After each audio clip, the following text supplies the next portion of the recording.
Hey Parkview family, thank you for taking the time to gather together and go through this new study with us. You know, Joseph and I have the privilege to be able to come here to the Holy Land, and we wanted to share as much as we could our experience here, because we know that not everybody gets to have such an opportunity. And it has already blessed both of our lives so much. We wanted in some small way to be able to bring you with us, and so one of the ideas we had was this study. And so we're going to walk through some different places that we've gotten to walk through during this week and just share some of the things that God has shared with us, and we hope that it's a blessing to you. Now, as you can see behind me, we're about halfway through our trip, and we're here at the Dead Sea. And so you have the Dead Sea off here, and just right across the water there is the country of Jordan, and we have a highway leading up the coast here, and this is the Judean wilderness, or the edges of the Judean wilderness behind me. And a few days ago we had the opportunity, in the highlight of any trip, to spend a lot of time around the Sea of Galilee. And of course, everyone looks forward to this because you know that most of Jesus' ministry happened around that lake. Besides the biblical significance and the significance for us as Christians, it's just a beautiful place. You've got the mountains and the water, and it's so green and just breathtaking.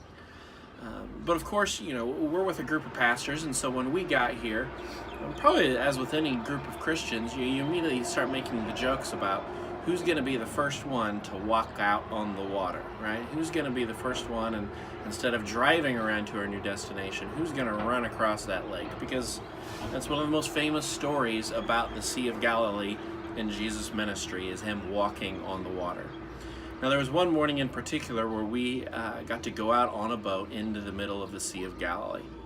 And we had a time of worship there, and we had a time of study, and it was just a really powerful time.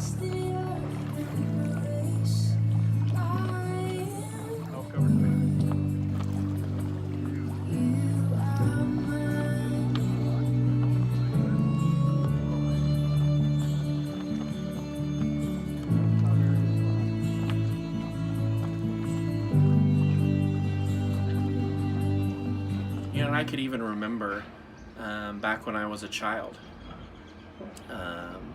when I would hear this story of Jesus walking out onto the waves,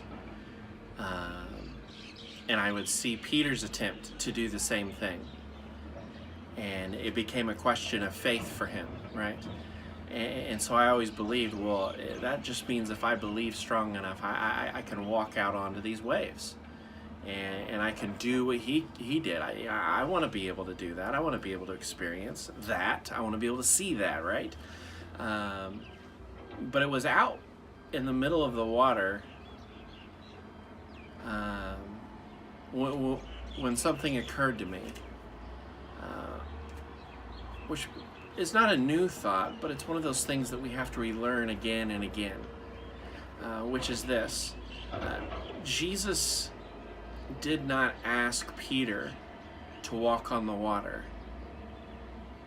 Jesus invited Peter to come to him. Let's read here in Mark chapter 14, starting in verse 22. It says, "Immediately he made the Gospels get into the boat and go on ahead to the other side, while he dismissed the crowds. And after he had dismissed the crowds, he went up to the mountain by himself to pray. When evening came, he was there alone, but by this time the boat, battered by the waves, was far from the land, for the wind was against them. And early in the morning he came walking toward them on the sea. But when the disciples saw him walking on the sea, they were terrified, saying, 'It is a ghost,' and they cried out in fear. But immediately Jesus spoke to them and said, 'Take heart, it is I, do not be afraid.' And Peter answered him, 'Lord, if it is you, command me to come to you on the water.' He said, 'Come.'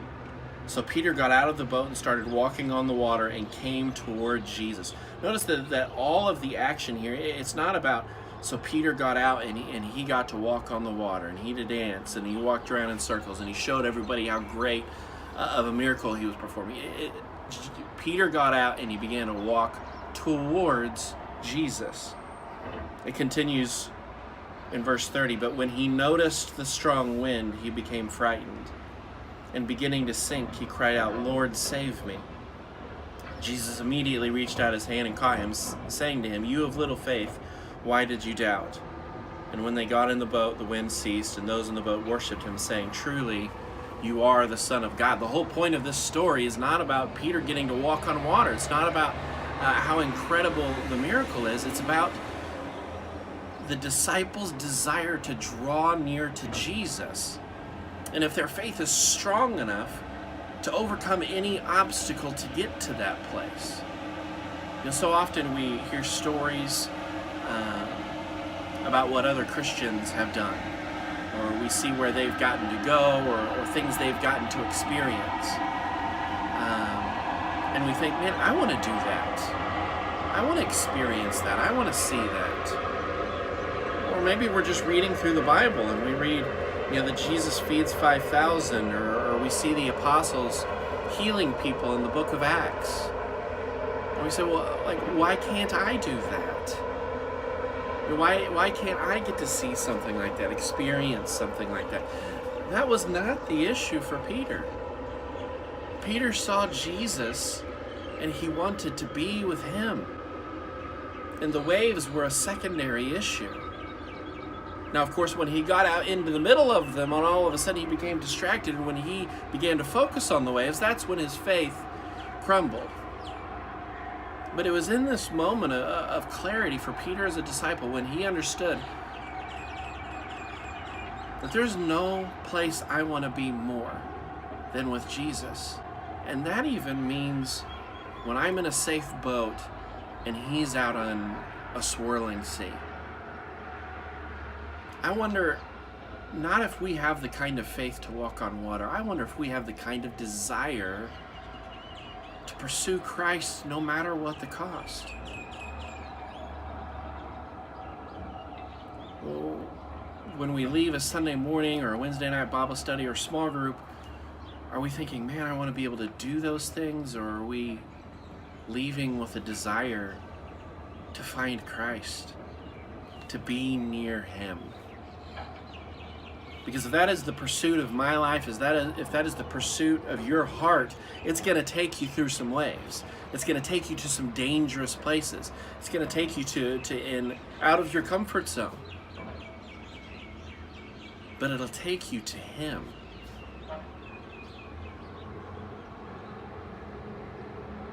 And that's worth more than seeing or experiencing any great act of God or miracle, but just to simply be in his grace.